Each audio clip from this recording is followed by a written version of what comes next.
Hello friends, welcome to MD kitchen. ಇವತ್ತು ನಾನು ಈರುಳ್ಳಿನ ಬಳಸದೆ ಚಿತ್ರಾನ್ನ ಮಾಡೋದು ತೋರಿಸ್ತಾ ಇದ್ದೀನಿ. ಬನ್ನಿ. ಸ್ಟವ್ ಆನ್ ಮಾಡಿ ಬಾಣಲೆ ಇಟ್ಕೊಂಡಿದ್ದೀನಿ. ಈಗ ಎಣ್ಣೆನ ಹಾಕ್ಕೊಳ್ತಾ ಇದ್ದೀನಿ. ಒಂದು 3 ಸ್ಪೂನ್ ಅಷ್ಟು ಎಣ್ಣೆನ ಹಾಕ್ಕೊಂಡಿದ್ದೀನಿ. ಎಣ್ಣೆ ಬಿಸಿ ಆದ್ಮೇಲೆ ಸಾಸಿವೆನ ಹಾಕ್ಕೊಂಡಿದ್ದೀನಿ.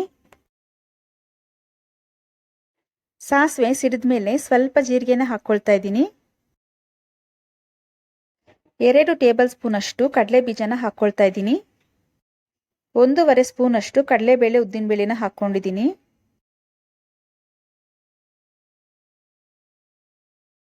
ಚೇಂಜ್ ಆಗೋವರೆಗೂ ಇದನ್ನ ಫ್ರೈ ಮಾಡ್ಕೋಬೇಕು. ನೋಡಿ, ಕಲರ್ ಅನ್ನೋದು ಚೇಂಜ್ ಆಗಿದೆ. ತುಂಬಾ ಸೀದ್ಸಕ್ಕೆ ಹೋಗ್ಬಾರ್ದು, ಇಷ್ಟಾದ್ರೆ ಸಾಕು.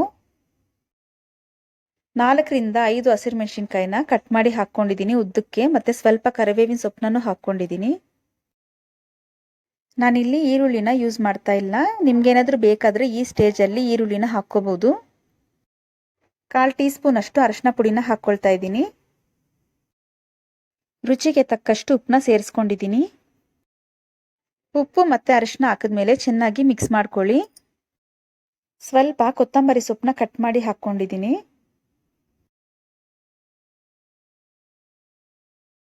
ಈಗ ಉದ್ರುದ್ರಾಗಿ ಮಾಡಿಟ್ಕೊಂಡಿರೋ ರೈಸ್ನ ಹಾಕ್ಕೊಳ್ತಾ ಇದ್ದೀನಿ.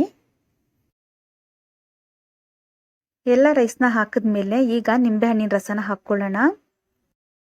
ನಾನಿಲ್ಲಿ 1 ನಿಂಬೆಹಣ್ಣಿನ ರಸನ ಹಾಕ್ಕೊಂಡಿದ್ದೀನಿ. ನಿಮಗೆ ಹುಳಿ ಏನಾದರೂ ಜಾಸ್ತಿ ಬೇಕು ಅಂತ ಅಂದರೆ ಇನ್ನೊಂದು ಅರ್ಧ ಭಾಗದಷ್ಟು ನಿಂಬೆಹಣ್ಣಿನ ರಸನ ಹಾಕ್ಕೋಬಹುದು. ನಿಂಬೆಹಣ್ಣಿನ ರಸ ಹಾಕಿದ್ಮೇಲೆ ಚೆನ್ನಾಗಿ ಮಿಕ್ಸ್ ಮಾಡ್ಕೊಳ್ತಾ ಇದ್ದೀನಿ. ನಾನಿಲ್ಲಿ ಗ್ಯಾಸ್ ಫ್ಲೇಮ್ನ ಆಫ್ ಮಾಡ್ಕೊಂಡಿದ್ದೀನಿ. ನೋಡಿ, ಚೆನ್ನಾಗಿ ರೈಸ್ನ ಮಿಕ್ಸ್ ಮಾಡ್ಕೊಂಡಿದ್ದೀನಿ. ಲೆಮನ್ ರೈಸ್ ಅನ್ನೋದು ರೆಡಿಯಾಗಿದೆ. ಲೆಮನ್ ರೈಸ್ ಅಥವಾ ಚಿತ್ರಾನ್ನ ಈಗ ರೆಡಿಯಾಗಿದೆ. ಈ ವಿಡಿಯೋ ನಿಮಗೆ ಇಷ್ಟ ಆಗಿದ್ರೆ ಲೈಕ್ ಮಾಡಿ, ಶೇರ್ ಮಾಡಿ ಮತ್ತೆ ಸಬ್ಸ್ಕ್ರೈಬ್ ಮಾಡಿ. ಪಕ್ಕದಲ್ಲಿರೋ ಬೆಲ್ ಐಕಾನ್ನ ಕ್ಲಿಕ್ ಮಾಡಿ. Thank you.